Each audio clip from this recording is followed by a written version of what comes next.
what's going on? Oh, hey, Mando. How's it going? Fine. Who are all of these people? And why does she have the kid? These are all my Clone Wars characters. Okay, where's Jon Favreau? Don't worry about John. I thought this was my show. It was. It's literally called The Mandalorian. I'm the Mandalorian. Actually, we got better Mandos. You know who I am? Boba Fett? And is that Lady Bo-Katan? Yeah, bye. No, wait. This is the way. What is up, guys? So after months and months of anticipation and waiting for the biggest and the best new LEGO Star Wars The Mandalorian set, it's finally here. Everyone and their dog have already reviewed it, of course, but I'm here to offer you my take on the Razor Crest. And the set number for this one is 75292. The recommended ages are 10 and up, and an SPS count of 1,023, while the price point is a whopping $129.99. Now, I will say, after finishing the build of this set during my live stream, I was definitely pleasantly surprised to see that it is in fact a little bit bigger than I was expecting, and the assortment of minifigures, as always, as you guys have already seen, is pretty fantastic, despite a couple things I want to mention as we get through those segments. This is probably going to be a long review. Of course, I'll try to be as concise as possible, but this is definitely a big set with a lot going on, and I can't wait to walk you guys through it. I think this is going to be the ultimate LEGO Mandalorian set for quite a long time.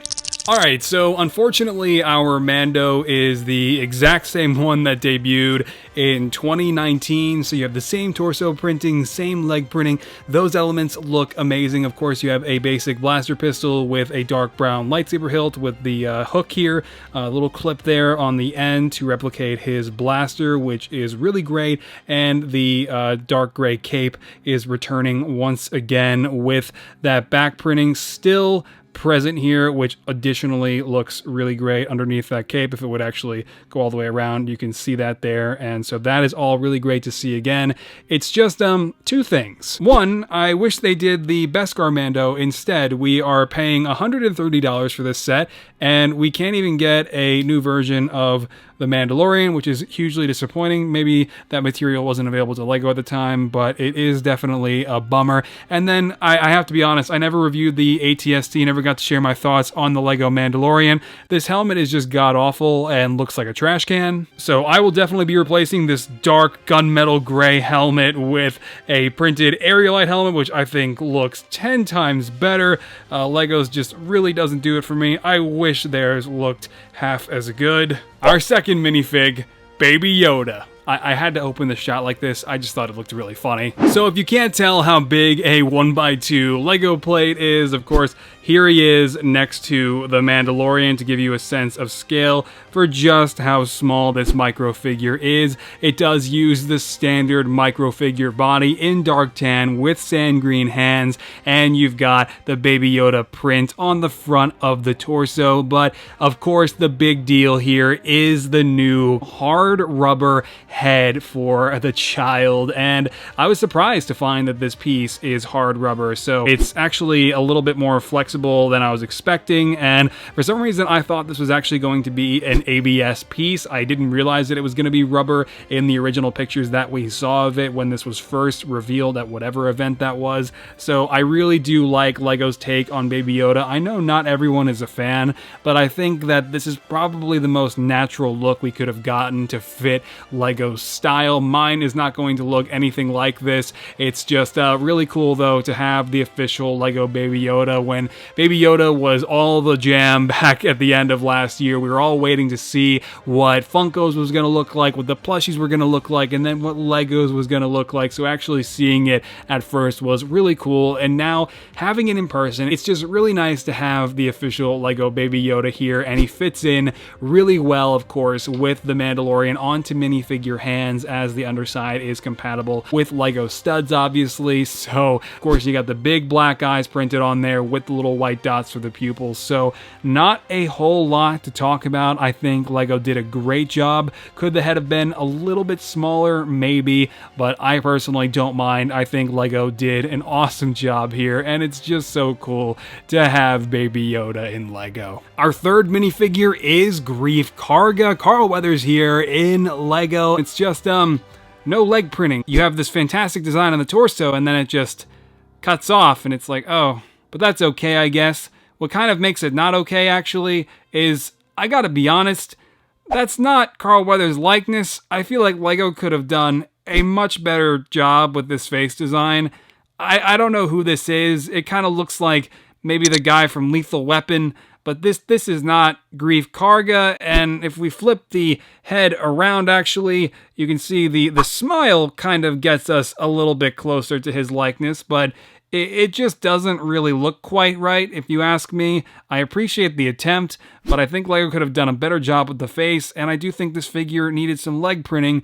Otherwise, there's the design continuing on to the back. Nothing really too impressive about this minifigure. It's actually a little bit underwhelming. The fourth minifigure is, of course, Taika Waititi's IG-11, and this is just a very basic assassin droid. It is practically the same design as IG-88. There really isn't a whole lot going on here that's particularly new, aside from the print on that 1x1 cylinder attached to the upside down cone. But of course, you do have his secondary rifle, so you can get to work on recreating those iconic scenes from the start of The Mandalorian, and even, of course, you know, closer to the end of season 1, where he is whipping around with the two blasters, and that scene was just incredible when we first saw it at the panel at Celebration Chicago. So it's cool that, of course, now we can officially recreate it in Lego with the official IG-11. Of course, basic droid parts, so this guy is fully articulated as you'd expect from the basic droid body design. So nothing really new here, unless you're new to Lego Star Wars, but it's really cool to have the official IG-11 finally. Our last minifigure is the new Scout Trooper, or at least it's new for me. This is my first one that I've gotten since the 2019 redesign, and I have to say, this is just leaps and bounds ahead of what came before. This new helmet is amazing. It's even got little rivets under the visor. The printing is excellent. Like, my God, I'm so happy to have this a part of my collection now. The new torso design is excellent on the front there, and then I love the design on the back. I wish the belt didn't cut off there. I think that's kind of a shame. The leg printing is just excellent, and you have a normal head underneath. Obviously, we've had this face since the beginning of time, but it's better than a clone head or like a super tan balaclava head. So this is just like really, really awesome, and I think we have reached our peak Scout Trooper here. Alright, so here we go, on with the actual Razor Crest. Of course, there is a lot to break down here. It's an incredible build, and Lego packed in a ton of features. So just to get started, I wanted to offer you a quick look at the whole exterior of the ship. Look at this guy and all of his Clone Wars era Lego brick built beauty. It is just a wild set as I'm flipping it on its side and abusing it, but it's just, it just looks so great, just at face value. To get started with the features though, we do have this printed dome piece, and basically this just simply lifts off by use of this peg that is built into the cockpit section here, and that entire dome piece is all fully printed and absolutely excellent, and it looks really, really great, and the printing is super seamless. So casting that aside temporarily so we can get a look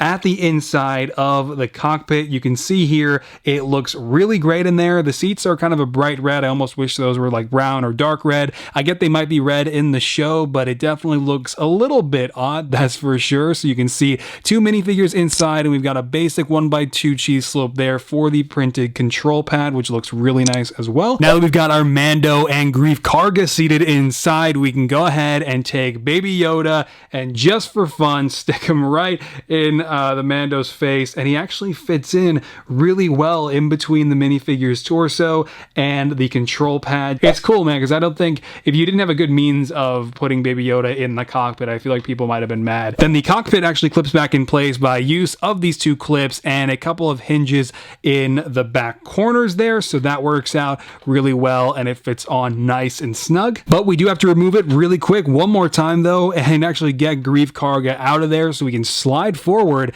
this dish piece as well. And inside we have a bit of storage in the form of a couple clips, so we can go ahead and take the Mando's rifle and connect that right in place just like so, and that works out really well. We can also take Greef Karga's pistol or any number of accessories included with the minifigures or any other weapons that can be clipped into those hinges, and they fit right in place nice and snug, and that works out really well. I always appreciate when Lego includes storage for accessories. That's always a huge plus for me on any Lego set, so they're not just loose and hanging around everywhere. And then we can go ahead and put the cockpit back on there now that we've got Greef Karga back in place. Now I know I gave you a good 360 look at the whole ship already, but of course I want to point a few things out to you before we really dive in to the very accessible interior that the ship does have. You have a ton of stickers all over this build for added detail, like the slopes here on the sides, the tiles here, and then this slope on the bottom, and that is of course mirrored on the flip side, inverted here as well. And all those stickers look really great for all the added detail that they provide. And speaking of added detail, on each engine dish piece we've got a giant wall sticker that kind of goes around the side of each one of these engines, and I absolutely love the engines. And even though it was very tedious building each 7 of these little clip and like slope pieces that go inside here, it was definitely worth it as they add a great amount of detail to the outer edge of each engine. And I'm pretty sure that sticker is exactly the same on this engine as well. And you've got a couple buckets back here in gunmetal gray for the actual thrusters with some trans orange dish pieces there. I love the guns on the front and how seamlessly integrated they are into the actual design. And even though they don't fire, you do have some spring-loaded shooters that are super seamlessly integrated into the exterior design, to the point where I almost forgot to show them. You can see them right there, two little red blips. And the way you fire them, it's really impressive. You've got these hinge pieces with these vents right there, and you basically just press down on those slots and they fire, and it's really, really well hidden. I mean, might be the best case of hidden spring-loaded shooters I have ever seen. So we're gonna go ahead and put the Scout Trooper right there as our guinea pig, even though he's out of focus. And again, you press down on this back grate here. We're gonna angle the Razor Crest a little bit at our Scout Trooper, and boom, missed him by like not even half an inch. So that's great. All right, you know what? Got him. I never seem to win, but of course we pull from our extra pieces pile. We've got another one, and just take a good look at how great that looks when you're reloading. You just push that in and it reloads. It's just so well integrated. Finally, before we dive all the way into the interior, we do have an escape pod on top, just attached by a single jumper plate, a 2x2 jumper plate in there, and this flips open, and inside we've got our escape pod. And this is it's really funny, man. I mean, it's really spacious in there, and I guess to have it make sense, we'll go ahead and open the cockpit one more time and abduct Greef Karga one last time to include him here on these two jumper plates that he is supposed to be attached to in this escape pod. And it's pretty great. It works really well. We've got the panel that goes right back over there, and you can see him. There's no glass covering that though, so he is 100% going to suffocate. That's okay though. He doesn't always seem to have the Mando's best interests in mind. I absolutely love how the thrusters are integrated with this thing as well. I think that is such a cool touch. So again, putting the cockpit back in place with those two hinges that I showed you there earlier, we've got that jumper plate, and it just offers such a great look to the inside of the interior. It's just so spacious inside there, and this gives you such a great look from the top in. And so we just go ahead and put the escape pod right back in place, and it is again another seamless integration with this set. And Greef Karga Karga is just now awkwardly poking out of the top of the ship. I did lie though, I want to show you the landing gear as well, and you can see you've got each landing gear piece actually connected to a couple of blue hinges to some modified plates on the bottom there, and these are adjustable, which is really nice as well. They're not just the regular fold down hinge landing gear pieces. It's just the whole exterior of the Razor Crest is just brilliant. It looks amazing. So unfolding our first panel on the side of the Razor Crest here, these come down on both sides, and you can see we've got some storage. Like I said, I love storage, and especially when Lego does this, you've got an extra place for your extra spring-loaded shooter pieces, which I think is excellent. And I mean, not something you see a lot of in really any sets in general, so that is just excellent. You've got 3 clips all stacked up there on the side, and I guess they just didn't really know what to put on this side, and they were just like, let's just insert these 3 bricks, and boom, we've got storage for spring-loaded shooters, and I don't mind. On the flip side though, pulling this one down, you can see we've got a lot more going on here. This is where our Mando sleeps, and you have so much detail in there. You have a couple of tan window pieces acting as the wall in there, and those both have stickers which look really great and add so much in the way of added details. So definitely a huge plus there just on the wall, and a couple jumper plates like the escape pod we just put Greef Karga in are there to hold our minifigures. So pulling the Mando out of the cockpit, or just the helmet apparently, we can take the minifigure, get his helmet back on because we do not want to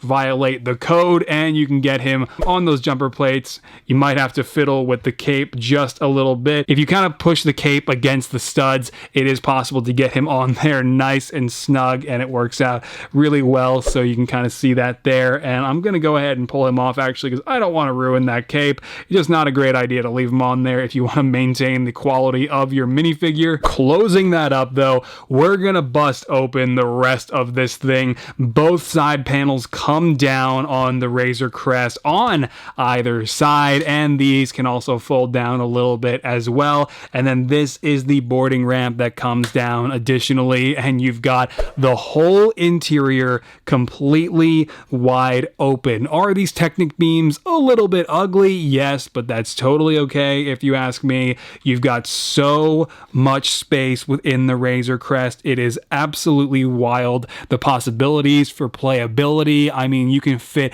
so many characters in here. It's almost like the same amount of space as a Republic gunship. Not quite, but it's really great. Before we start loading up minifigures though, we do have our carbonite blocks. These come out and they're just slotted in there with a couple of 1x2 tiles. These carbonite bricks are fantastic. I mean, the designs on these are really cool. I think some were speculating that this might be Toro Calican from the god-awful Chapter 5, the worst episode of Season 1, and I don't personally see that as being the case, but I can see why people might be saying that. And then that this might be the blue, I think he was a Mithril or something from the very first episode, the pilot Dave Filoni directed for the series. These are stickers though, which is okay. I think it works, and these are just very, very cool. The Mando's bounties, his victims that he still has yet to bring in, and then those just slot right back into place on these 1x2 tiles right here in this small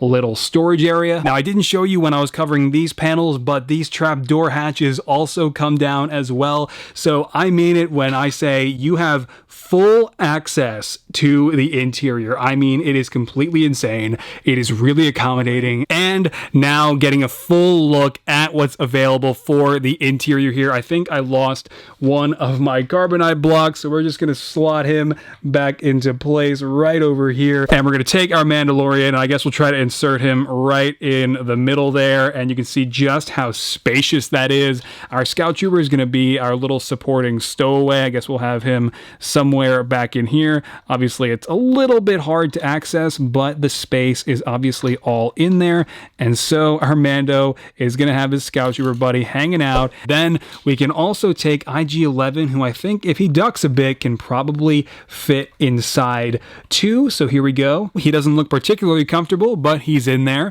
And we can go ahead and take Baby Yoda, slot him right in front of our Mando. And finally, Greef Karga, who I believe we left in the escape pod, and he can go right here as well with IG-11. And I mean, it's just crazy how accommodating this interior is, how much space there truly is. It's really great. And I mean, I think this is one of the best things about the set, is just how much you can do with that interior. There's just so much space. And you can see when I fold down this side, it's just completely wide open. I mean, I think Lego has finally solved the problem that seemed to be plaguing so many sets for so long, where there just wasn't an interior. I mean, you look at that new smaller Knights of Ren ship and there's just no interior. So many sets don't have interiors, but the Razor Crest has a fully accessible interior and it's fantastic. So that is pretty much gonna do it. Yes, the whole set still does fold up with all of the minifigures in tow. It's really great, and they're all inside, ready to go back to Navarro or any planet of their choosing, maybe even link up with Ahsoka or bo-katan or run from Boba Fett. So now, as I kind of pull all the minifigures back out and undo everything I just did, of course I have to answer the question of, is this set worth $130? I mean, of course, I want to be able to just say yes immediately because it's the Razor Crest. The build is amazing. The set is amazing. The interior space is just wild. It's really well done.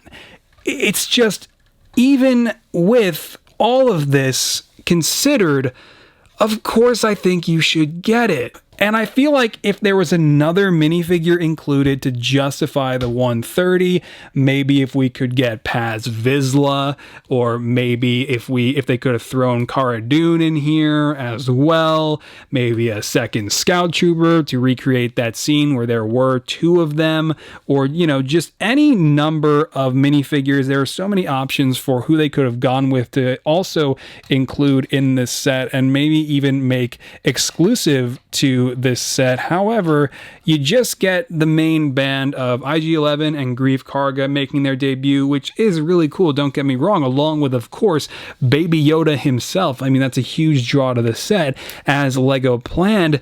But one more minifigure, maybe two, I think would have gotten us closer to that $130 price tag. Because right now, it does kind of feel a little bit like a set that I would probably be more comfortable spending maybe just 100 on, but 130 is a little bit tough when the assortment of minifigures feels a little bit limited. Maybe you consider that a nitpick. I just think if it was supported by one more minifigure, we would have been in better shape. But let me know what you guys think down in the comments. I think it's a call you're gonna have to make on your own. This is probably gonna be my last Mandalorian review for a long time before we get a pretty revolutionary season 2 with Ahsoka, and now maybe even bo-katan, Boba Fett, and just so much. So I absolutely cannot wait to see what those sets are going to look like when we eventually do get those iconic characters as well. There's so much potential with the Mandalorian line. Lego nailed it with the Razor Crest. It's just a little bit pricey. So with all of that said, we're going to take a look at the box and the instruction manual and start to finally wrap up this video. Thank you so much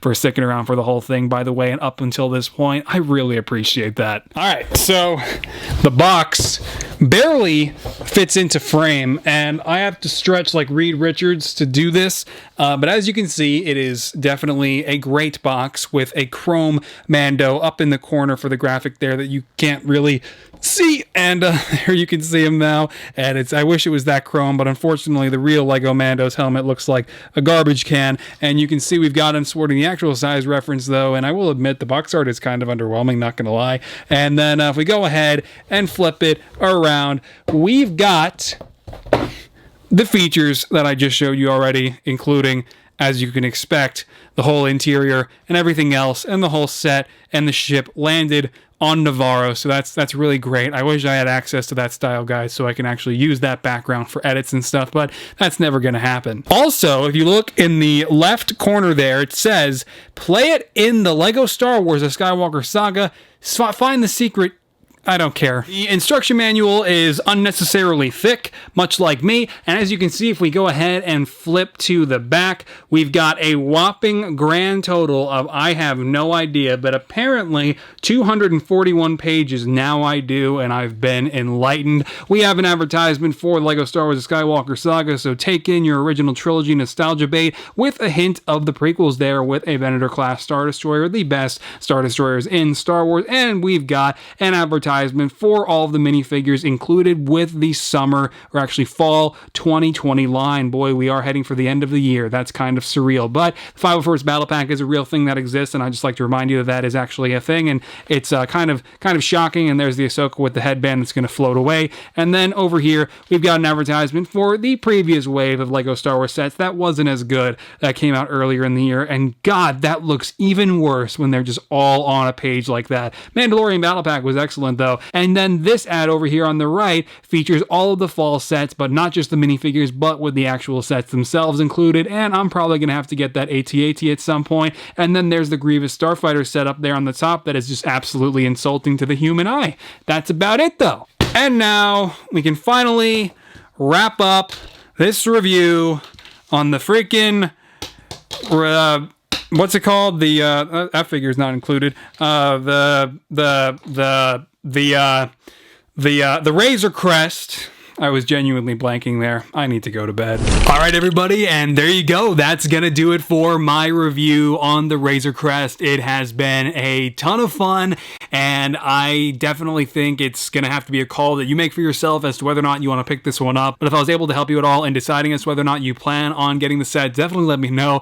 And if you want to help me appease the YouTube algorithm gods, you can always drop the video a like below, but only if you enjoyed. And otherwise, you can always catch me over on Patreon, posting all the exclusive videos, going even more in depth on everything that I'm working on, along with all the early progress for everything I'm making, well before any of it reaches any of my other pages. So if you want to consider supporting the channel that way. Otherwise, of course, you can always check out those other pages like Instagram, Twitter, Facebook, and now TikTok, where I post all my digital Photoshop edits, along with some really good montage clips that have also been going up over on TikTok and Instagram specifically. So that's all happening over there if you want to check any of it out. But I've got a Q&A video coming up pretty soon here, guys, so definitely drop your comments down below if you want to get your questions answered. I'll be checking here and over on Instagram in my DMs for the first episode. Probably should have mentioned that earlier, but I guess for those of you who make it to the end here. But thank you so much for sticking around for the whole thing. I know it was long. I really appreciate it, and I will catch you in the next video. All right,